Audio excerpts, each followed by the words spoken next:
ലോകകപ്പിൽ നിന്ന് പിന്മാറാനുള്ള ബംഗ്ലാദേശ് ക്രിക്കറ്റ് ബോർഡിന്റെ തീരുമാനം ക്രിക്കറ്റ് ലോകത്തെ ഞെട്ടിച്ചിരിക്കുകയാണ്.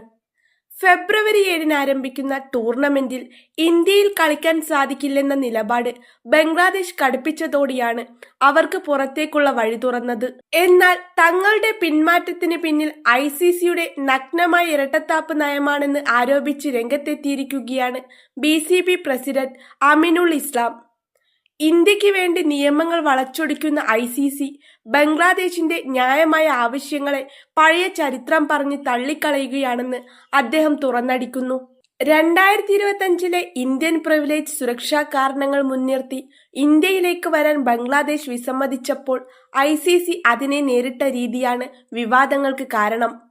ബംഗ്ലാദേശിന്റെ ആവശ്യം തള്ളിക്കളയാൻ ICC ഉപയോഗിച്ചത് 1996-ലെയും 2003-ലെയും ലോകകപ്പ് ചരിത്രങ്ങളായിരുന്നു. എന്നാൽ ഇതിനെ BCB പ്രസിഡന്റ് നേരിട്ടത് തൊട്ടു മുമ്പത്തെ വർഷം നടന്ന ചാമ്പ്യൻസ് ട്രോഫിയിലെ ഇന്ത്യയുടെ നിലപാട് ചൂണ്ടിക്കാട്ടിയാണ്. കഴിഞ്ഞ ഫെബ്രുവരിയിൽ പാകിസ്ഥാനിൽ നടന്ന ചാമ്പ്യൻസ് ട്രോഫിയിൽ കളിക്കാൻ ഒരു രാജ്യം വിസമ്മതിച്ചു. അന്ന് ICC എന്താണ് ചെയ്തത്? അവർ ആ രാജ്യത്തിനായി നിയമം മാറ്റി. പാകിസ്ഥാനിൽ നിന്ന് മത്സരങ്ങൾ മാറ്റി. ദുബായിൽ നിഷ്പക്ഷ വേദിയൊരുക്കി. ആ ടീം അവരുടെ എല്ലാ മത്സരങ്ങളും ഒരേ ഗ്രൗണ്ടിലും ഒരേ ഹോട്ടലിൽ താമസിച്ചുകൊണ്ട് കളിച്ചു.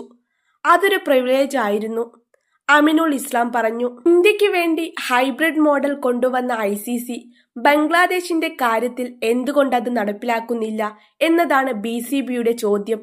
ICC പറഞ്ഞ 96-ലെ ന്യായം. ബംഗ്ലാദേശിന്റെ ആവശ്യം നിരാകരിക്കാൻ ICC ഉന്നയിച്ച വാദങ്ങൾ ഇവയാണ്. 1996 ഏകദിന ലോകകപ്പ്. സുരക്ഷാ കാരണങ്ങളാൽ ശ്രീലങ്കയിൽ കളിക്കാൻ ഓസ്ട്രേലിയയും വെസ്റ്റ് ഇൻഡീസും വിസമ്മതിച്ചു. ഫലം, ആ മത്സരങ്ങളിലെ പോയിന്റ് ശ്രീലങ്കയ്ക്ക് നൽകി. 2003 ഏകദിന ലോകകപ്പ്. ഇംഗ്ലണ്ട് സിംബാബ്വേയിലും ന്യൂസിലാൻഡ് കെനിയയിലും കളിക്കാൻ വിസമ്മതിച്ചു. അന്നും മത്സരങ്ങൾ ഉപേക്ഷിച്ച് പോയിന്റ് എതിർ ടീമിന് നൽകി. ഇതേ മാതൃകയിൽ ബംഗ്ലാദേശ് ഇന്ത്യയിൽ വന്നില്ലെങ്കിൽ മത്സരങ്ങൾ നഷ്ടപ്പെടുമെന്നായിരുന്നു ICCയുടെ നിലപാട്.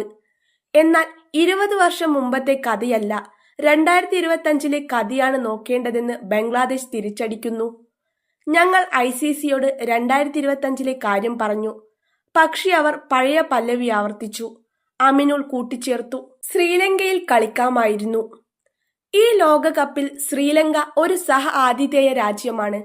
എന്നാൽ യഥാർത്ഥത്തിൽ ഇന്ത്യയിലെ മത്സരങ്ങൾ കളിക്കാൻ വിസമ്മതിക്കുന്നവർക്ക് വേണ്ടിയുള്ള ഹൈബ്രിഡ് വേദി മാത്രമായാണ് ശ്രീലങ്ക പ്രവർത്തിക്കുന്നത് എന്ന വിമർശനം BCBക്കുണ്ട്.